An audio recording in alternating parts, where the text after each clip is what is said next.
Assalamualaikum warahmatullahi wabarakatuh. Perkenalkan, nama saya Mawar Puspitasari dengan NIM A320210041 dari Tourism kelas A. Di sini saya akan menjelaskan perbedaan antara wisata bahari, wisata budaya Indonesia, wisata pertanian, wisata buru, wisata ziarah, wisata cagar alam, dan wisata konvensi. Yang pertama yaitu wisata bahari atau maritim atau tirta. Adalah wisata yang berhubungan dengan olahraga yang dilakukan di air, seperti di pantai, danau, dan teluk.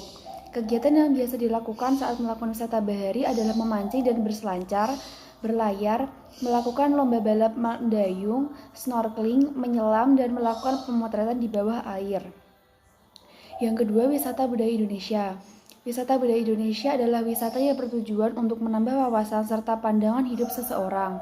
Wisata budaya bermanfaat untuk memperkenalkan kebudayaan negeri sendiri ke kancah internasional dan sebaliknya, yaitu memberikan informasi atau membagikan informasi mengenai kebudayaan dan adat istiadat negeri yang baru saja dikunjungi ke negara kita. Yang ketiga yaitu wisata pertanian. Merupakan perjalanan wisata ke lokasi pertanian, melihat pembibitan di ladang dan perkebunan.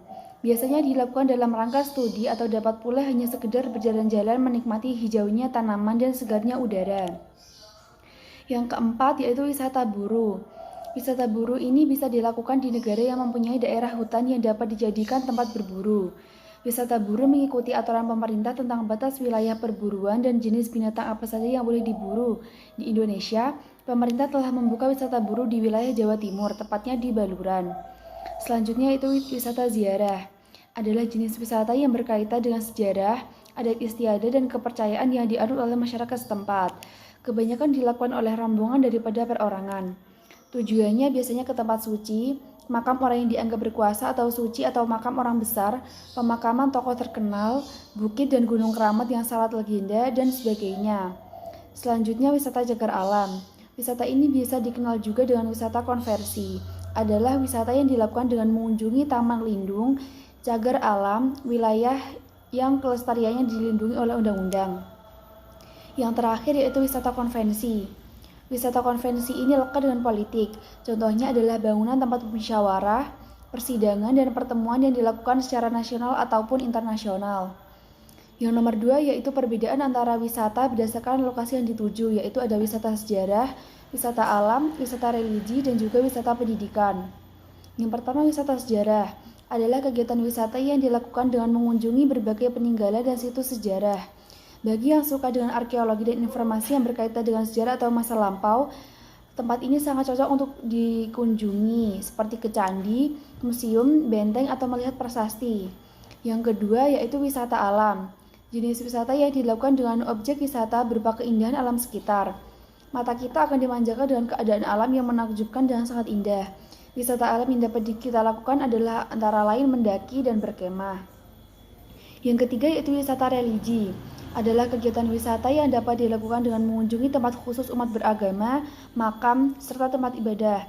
Tujuannya adalah untuk lebih mendekatkan diri kepada Tuhan, seperti melakukan wisata ke Masjid Istiqlal, Jakarta bagi yang beragama Muslim, atau ke Gereja Katedral bagi penganut Kristen Katolik. Yang terakhir yaitu wisata pendidikan. Wisata pendidikan disebut juga dengan wisata edukasi dan banyak dilakukan oleh anak-anak dan sekolah. Tujuan dari wisata pendidikan merupakan sebagai sarana penunjang pelajaran yang telah diberikan di sekolah. Wisata pendidikan diharapkan dapat membuat anak lebih mudah memahami materi pelajaran. Pertanyaan terakhir yaitu wisata dengan daya tarik kondisi iklim di Indonesia menurut saya, yaitu di Dieng, Wonosobo, Jawa Timur. Di Dieng, Wonosobo, Jawa Timur memiliki cuaca dingin. Pada Juni 2019, suhu di Dieng pernah menyentuh -9 derajat Celcius. Dieng berada di ketinggian 2115 mdpl. Pesona alam Dieng juga indah sehingga berbagai kegiatan bisa dilakukan seperti trekking dan camping. Saat sedang dingin-dinginnya, sebaiknya pengunjung memakai jaket tebal saat mengunjungi Dieng. Sekian video dari saya, semoga bermanfaat dan semoga dapat dipahami. Sekian dari saya, wassalamualaikum warahmatullahi wabarakatuh.